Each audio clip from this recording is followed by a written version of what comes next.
가장 단일적으로 한 가지 시술만을 통해서 팔자주름을 어느 정도 해결하고 싶다 할 때는 가장 효과적인 방법은, 그렇다고 해서 100% 안전한 건 아닙니다. 학회에서 시술 중에 환자가 실명이 발생한 예도 있다고 합니다. 안녕하세요. 미용의학을 23년째 하고 있는 미와 아주 친한 의사, 미친 의사 김광태입니다. 젊은 사람도 간혹 팔자주름 때문에 고민을 하시는 분들이 있고, 나이가 들면 거의 대부분의 사람들이 이제 팔자주름으로 고민을 하시거나 시술을 받기를 원하시는 분들이 다른 주름에 비해서 상대적으로 많은 편입니다. 그러면 이 팔자주름이 어떻게 발생하고 우리가 어떻게 해결할 수 있는지 간단하게 한번 살펴보도록 하겠습니다. 원인이 다양해요. 일단은 기본적으로 골격하고 가장 큰 문제가 있고요. 광대가 많이 돌출돼 있고 팔자주름을 받쳐주는 이 아래쪽 뼈가 쑥 꺼져 있는 분들이 있습니다. 그런 분들은 젊은 분들도 팔자주름이 생기는 경우가 있고요. 그 다음에 이제 그 뼈 위에 있는 근육이 있습니다. 입술을 이렇게 당겨 올리는 근육들이 있는데 그런 근육들이 너무 과도하게 당기다 보면은 팔자가 쑥 꺼지는 경우가 있습니다. 그 다음에는 근육 위에 있는 이제 지방이 문제가 되는 경우가 있습니다. 보통 나이가 들면은 뼈, 근육, 지방, 피부가 전부 탄력이 떨어지고 약해집니다. 그래서 특히 이 팔자 광대 쪽에 있던 지방들이 이렇게 흘러내려와서 팔자를 덮는 경우가 있습니다. 그래서 나이 들 경우에 지방이 처짐으로 인해서 생기는 경우가 많고요. 네 번째는 지방 위에 있는 피부도 나이가 먹으면 탄력이 떨어지고 콜라겐이 약해지고 결국 처져서 팔자주름이 생깁니다. 그것들이 가장 기본적인 팔자주름이 생기는 원인입니다.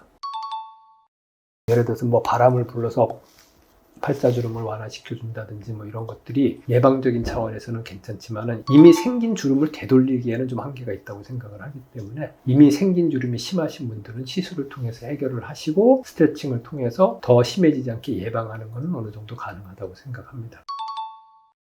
기본적인 개념은 비슷하지만은 꺼진 건 채워지고 처진 건 당겨주는 개념입니다.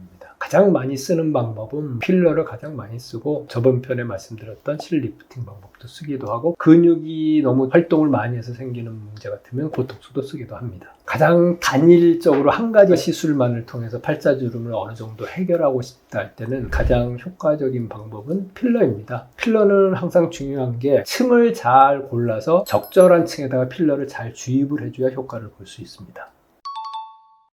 필러의 부작용 중에 여러 가지가 있습니다. 멍 붓기 같은 경우야 대부분 생긴다고 봐야 되겠지만, 필러 시술하고 나서 가장 큰 문제가 되는 부작용은 첫 번째는 괴사입니다. 필러가 동맥 혈관을 막아서 색선증이 생겨서 그쪽에 혈액 공급이 안 되는 부위에 피부를 괴사시키는 문제가 가장 큰 문제고요. 두 번째는 이 팔자하고 코 밑에 이 옆쪽으로는 눈 쪽으로 가는 동맥혈이 있습니다. 잘못해서 그 눈 쪽으로 가는 동맥혈에 필러가 주입이 되면은 실명까지 생기는 아주 큰 부작용이 발생할 수도 있습니다. 그래서 실질적으로 팔자나 콧등 옆쪽에 시술할 때는 상당히 주의가 필요한 부위거든요. 그래서 그쪽 시술할 때는 바늘이 두 가지 종류가 있습니다. 끝이 날카로운 바늘, 니들을 사용하는 경우가 있고, 끝이 뭉툭한 캐뉼라라는 니들을 사용하는 경우가 있습니다. 상대적으로 캐뉼라가 혈관 같은 데 직접 삽입돼서 필러를 주입할 확률이 떨어지기 때문에 팔자나 콧대 같은 데 시술할 때는 저희가 그런 캐뉼라를 주로 사용을 하는데, 그렇다고 해서 캐뉼라라고 100% 안전한 건 아닙니다. 학회에서 시술 중에 환자가 실명이 발생한 예도 있다고 합니다. 그러니까 상당히 조심해서 젠틀하게 시술을 해야 되는 부위입니다.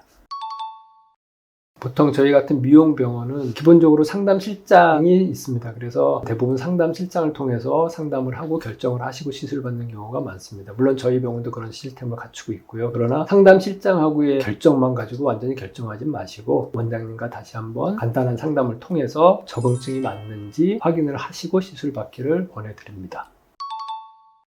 어떤 시술에 가장 적응증이 맞는지를 일단 확인을 해야 될 겁니다. 아까도 말씀드린 것처럼 가장 기본적으로 효과를 볼 수 있는 건 필러가 맞기는 한데, 필러만 가지고는 해결 안 되는 그런 팔자주름도 꽤 많이 존재를 합니다. 위치 자체가 얼굴에서 고정된 부위가 아니고 계속 움직이는 부위이기 때문에 필러 시술한 것들의 효과도 상대적으로 좀 떨어지고, 시술 직후에는 주름이 거의 다 없어진 것 같은데 며칠 지나고 나면 다시 또 주름이 발생하고 합니다. 만약에 너무 움직임으로 인해서 주름이 심하게 생기시는 분들은 보톡스도 한번 같이 생각을 해볼 만하고요. 근데 단점이 한 가지는 있습니다. 웃을 때 올리는 입꼬리 근육을 못 움직이게 해주는 보톡스를 맞기 때문에 웃을 때 약간 입꼬리가 안 올라가는 어색한 느낌이 생길 수도 있기 때문에 그런 거는 고려하셔야 되지만 항상 웃고 있는 건 아니기 때문에 보톡스로 팔자주름을 생기게 하는 근육을 좀 잡아줌으로 인해서 평상시에 표정을 조금 더 젊게 보이고 더 건강하게 보이게 할 수도 있기 때문에 보톡스도 한번 권해볼 만하고요. 아까 말씀드린 것처럼 좀 처져 있는 분들은 실 리프팅도 같이 한번 해볼 만합니다. 그 다음에 내 몸에 이물질이 들어가는 게 거부감이 드시는 분들은 파이프나 RF, 고주파 치료 같은 경우도 필러처럼 그런 드라마틱한 효과는 볼 수는 없겠지만 얼굴 전체에 가벼운 리프팅이나 탄력을 만들어주는 개념이기 때문에 고주파나 하이프 시술을 받아오는 것도 해볼 만한 시술이라고 생각을 합니다.